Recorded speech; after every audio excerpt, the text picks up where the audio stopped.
Hello, welcome to Tech Days Online, DDD Flavor Edition. My name is Rick Hepworth. I am an Azure MVP. With me, I'm very pleased to have my friend and colleague, Robert Hogg, who is also, I think you're a Notepad MVP, aren't you? Something like that. Just to steal your joke. You're also a regional director, though, so Yep. I'm really curious. Can you tell me what a regional director is? So the regional directors are people who not only have technical excellence, but they also have business excellence as well. So I run Black Marble, which you work for, and a lot of the regional directors are well-known luminaries, both in their area technically, but also business-wise, but also have a strong social and community feel about delivering. And again, the conversation we're going to be having now is about what can we do to help other people as much as help ourselves. So that segues quite nicely in. So today, I want to talk to you about DDD. And all of the speakers that we're talking to today, I'm asking them why they think it's important to attend, why they think it's important to speak. And I want to talk to you about those, but I want to begin with, you are one of the organising team for DDD South that we're sat in at the moment, and also for DDD North. And I'm really interested to know why you think it's important as an organiser, why you felt you had to organise DDD and support the community. So, wind back slightly. So think about education for developers in the broader sense. I'm actually also a fellow of the British Computer Society, and that came about because I'm obviously a chartered engineer, and I take education very, very seriously. When you think about what a developer needs and what an engineer needs, depending on how your flavour of software or a designer, you can think about the academic content they need, you can think about the professional content, and there's also a social content on. So you think like agile programming methods really come into social content, various development languages come into sort of professional, and then you've got your educational style where you're sort of doing research. And there needs to be a blend. Now, I'm never going to pretend to do the academic side. I sit on boards of various universities and that sort of thing to try and drive that forward. But I'm passionate about getting people into our industry. Our industry is a growing industry. It's growing faster and faster and faster. And I want to see more people in. To do that, you've got to have a level of professionalism and quality. And the academic boards are doing that at their side. There are sort of professional standards like the Microsoft certs and other vendor certs and that sort of thing. And then there's the wrap-up, which is there's a huge piece missing of general education. And most organizations won't provide education for their developers. And I've taken it on myself, and other people have as well, to help their colleagues in the industry. So the community around developing skills is growing, and there's so many people saying, I've got something interesting to say, let's help other people. So it's social collaboration on education and wanting to help each other. And you know what's really great? The people involved, because of that's their feeling, they're just amazing people. And I'm so proud. And I do think I ended up running this purely by accident, because I ended up sort of working through it. I started with the DDDs, presenting, and it was organised by a really great bunch of people who, for various reasons, have ended up having to go off and do other things. And you remember we ended up doing DDD with the lovely Andy Westgarth, and then DDD South wasn't running, so we picked that up. And do you know what? We're just about to announce, and we'll do it today, that we're going to be running DDD in Dublin, and we might be taking over another DDD as well. Just in case I didn't have enough time already. That's right. But the thing is, I just love helping people. It is something that is a genuine passion in my life. And you could, from the academic side, I turn up at universities, and you'll see kids turning up who are going through computer science degrees who come and say, thank you for doing our educational outreach work. And I get the same when I go into companies. I'll see people say, we saw you at DDD, thank you for helping us. And it's just an amazing feeling. And also, you get to impart, you go, I'm learning specific areas, and I get to help other people, and it's just fantastic. So the reason for doing it is just the delight of seeing people happy. And then you get to think the industry I'm in is becoming more professional because of my actions and the actions of the other people helping out. And, years ago, I did worry about our industry not being taken seriously enough. But the groundswell of people wanting to make people look good is just fantastic. So that's the kind of reasoning behind everything. Okay. So I think I do want to make it clear that obviously DDD is not, it's not just us, we are not the only people that run DDDs.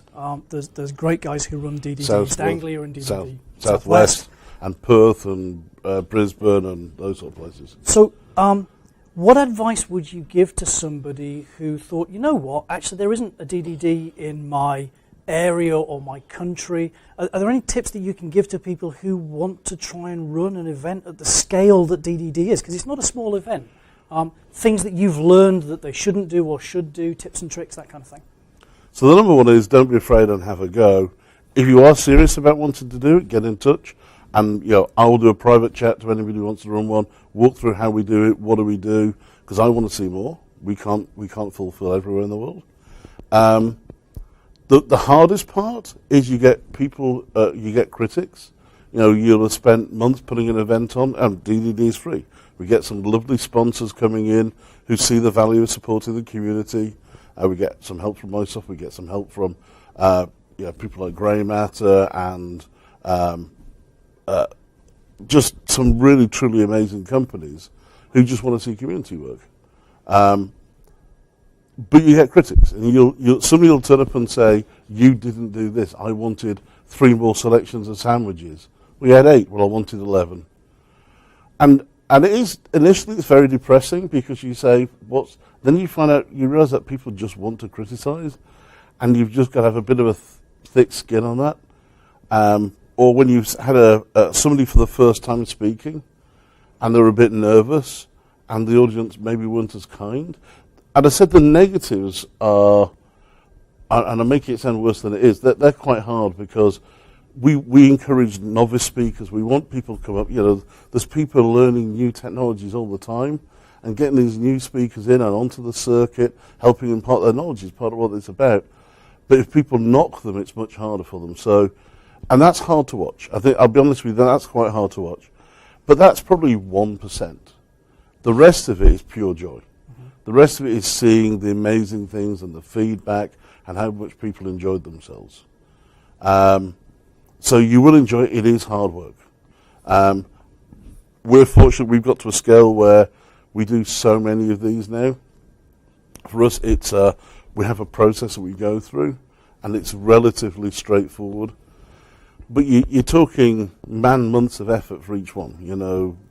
Don't be surprised if you lose between 40 and 80 man-days of effort for each event you put on. So this isn't the kind of thing that you want to do on your own. You need some supportive friends, some other members of the community to help. That's right. I would have said, so we probably run to about 8 to 10 people, each doing about 5 or 6 days of effort for each event. And then on the day, then extra people come in and help as well. Without that number of people, it's pretty much impossible. But there are that many people who want to do it, so you can find those quite easily. Yeah. And I guess, to be fair, we couldn't do it without the speakers. So I've been asking speakers why they want to speak at DDD. If we flip that on its head, if you had to sell DDD as a conference to try and attract both new and established speakers, how would you encourage them to come and do sessions?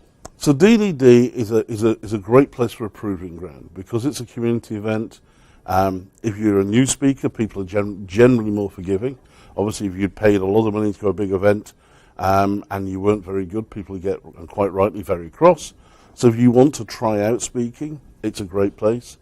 If you have a burning passion or something you want to say, it's also a great place. But also, if you're an established speaker, it's a very good place if you want to test out a new talk. Mm-hmm. So what we tend to find is a lot of people will try out their professional talks for the big conferences at DDD. So and we will accept anybody, and again, we do it by public vote to see which sessions get in. We are going to start doing curated tracks where we can actually pick a track which is only for new speakers. It's something we're going to try over the next couple of DDDs, and possibly a curated track for established speakers where we can get some slightly bigger names in to get something interesting. So sometimes some of the bigger names, unless they know they're coming early, we couldn't get them in time. But we don't want to compete with things like NDC. NDC is a much larger scale proposition, and in fact they sponsor DDD as well because they see the value in what we're doing, and they want to support the community, which I think is amazing. And so and I said it's a learn how to present, try out new material, and the more important one is help people. You're able to help people. And again, some people do it for they proving they're an expert, which you can take a view on. It does prove you're an expert. So, and for attendees, what would you say to encourage maybe a new graduate just out of university who's starting off in a company? You know, how would we encourage them to attend DDD, or maybe even some of the older hands who've been in the industry for a while and might be a bit more jaded?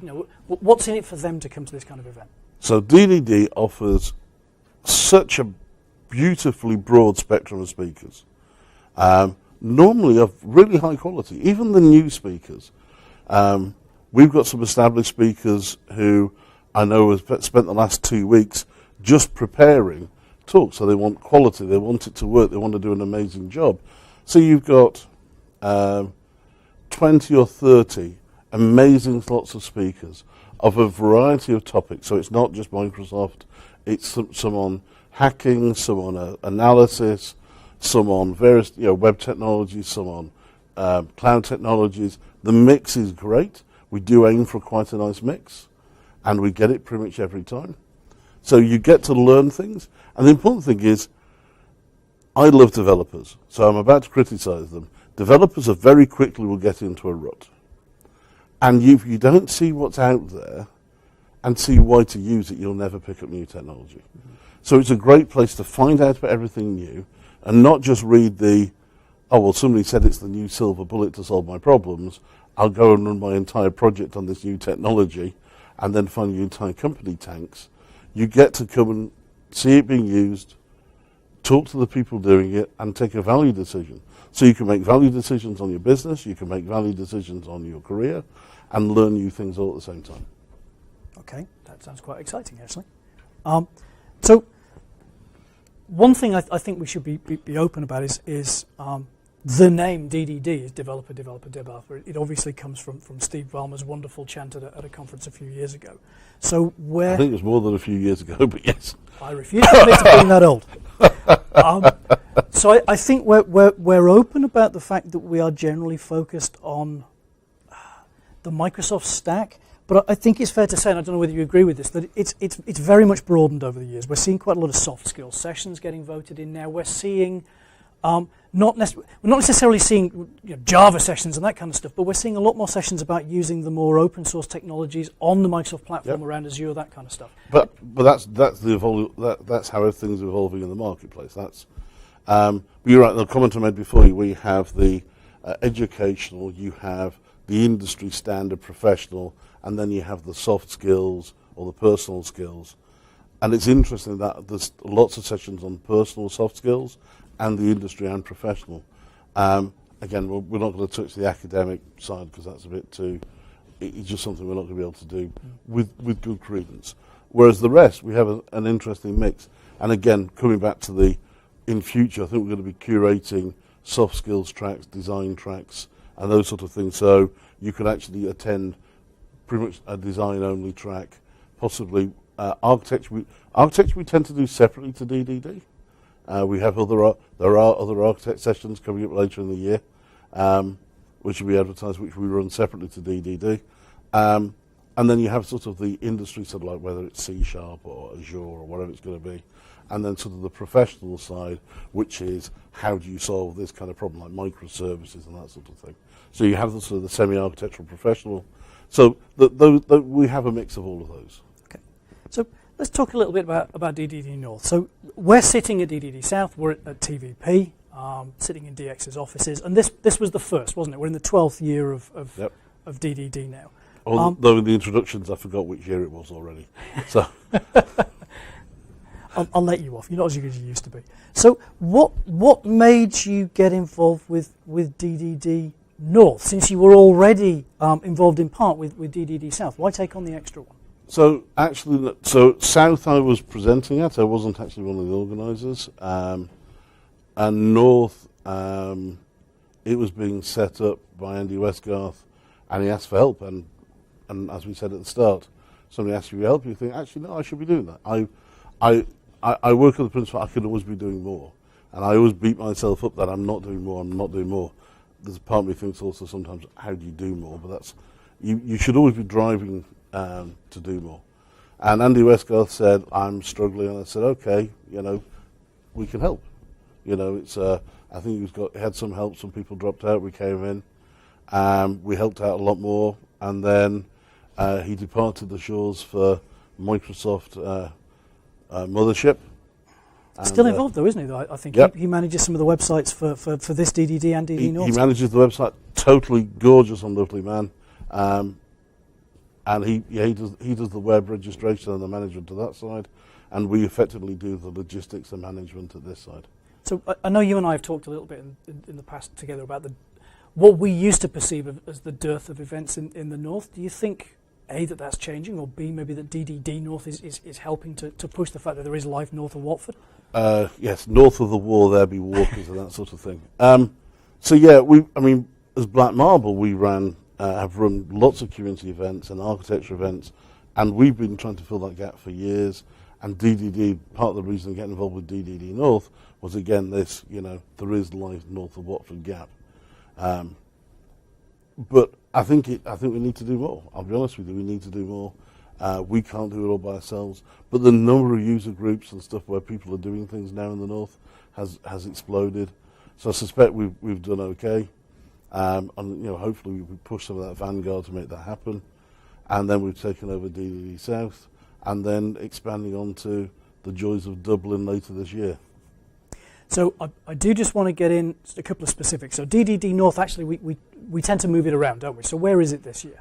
This year it's in Bradford, sunny Bradford. Our alma mater, which I'm quite pleased about. And he'll forget, so I'm looking at my notes. It's on October the 14th, which is a Saturday. Bradford is particularly glorious in October. It's almost as glorious as Seattle. We've only got a couple of minutes left. I want to turn this on its head a little bit. So we know why you personally feel that we as people get involved, and bluntly, I know that Black Marble gets involved because, frankly, it's your company, and I'm engaged in that, and we believe in it passionately. Let's set that aside for a second. DDD cannot exist without its sponsors, and we can't say that strongly enough. What would you say to somebody who is either approached by somebody like a DDD, other DDDs, and is asked to sponsor, or feels that they're interested? What's in it for them? What do they get out of it? So, if you look at somebody like DevExpress, DevExpress looks at what DDD is and can see that the audience for their product, being blunt, every single person at DDD should or could or will pick their product up and have a great experience. So it makes huge amounts of sense for them to help sponsor the product, and that's DDD. The nice thing about, we're very careful about making sure that the sponsors don't push themselves onto the attendees. So it's here are the sponsors. They've made this happen for you. You should maybe at least give them a second glance. We put some stands out. There's normally some nice prizes put out, so people have the option to engage, and a lot of them do. What I would advise to say, the cost actually probably isn't that great for the sponsors, and offering up maybe a product or two licensing out to the groups actually helps a lot. Mm-hmm. Gets your product name out there. We will actively help promote you to do that as well. So part of what I'd say the organisation is to make sure the sponsors do well as well. So we'll tweet and comment and make sure that your branding's all in all the right places. And if you quickly spin around on your shirt, yes, I have sponsors on the back because they paid for the shirts. So and somebody else paid for the agenda. Somebody else paid for the lunch. We really couldn't do this without that kind of communication. And the sponsors are absolutely fantastic. But they get out, they get their name, they get their product out, and we make an effort to help them do that. It's a commercial exercise. So it's a social event. You've got to be, as an organiser, sensitive to both the attendees' needs and the sponsors' needs. Mm-hmm. And if you can meet a sensible balance, everybody wins. Mm-hmm. And what the sponsors have found with DDD is they get a very nice return. The attendees find out useful information and are treated with respect and kindness. Everybody wins. It's not rocket science. That's not a bad place to end on. Robert, it's been a pleasure talking to you. Thanks very much. As ever. Just to reiterate, I'm sorry, you've missed DDD South, but we'll be back again next year here at Sunny TVP. DDD North is in October the 14th, 2017. And also look out for DDD events near you. There's DDD Southwest down in Bristol in the UK, DDD East Anglia in Cambridge, and DDD Scotland. There is. I don't know if DDD Scotland's running this year, but you've got to look out for it because some of these run 1 year and then maybe miss a year. We've hinted at DDD Ireland. We'll talk about that more when we know more. But it's not just UK. If you're down under, we know that there's DDD Brisbane and DDD Perth. And there might be a DDD Sydney. I start to lose track. So, Google with Bing, Bing with Google. Have a look around for these things. And if you take one thing away from this session, it's that DDD is all about passion and engagement. And we really want to encourage you to be passionate about attending and passionate about speaking and passionate about getting involved. I think that's fair, isn't it? I think that's good. That's great. Thanks very much. Thank you. Thank you.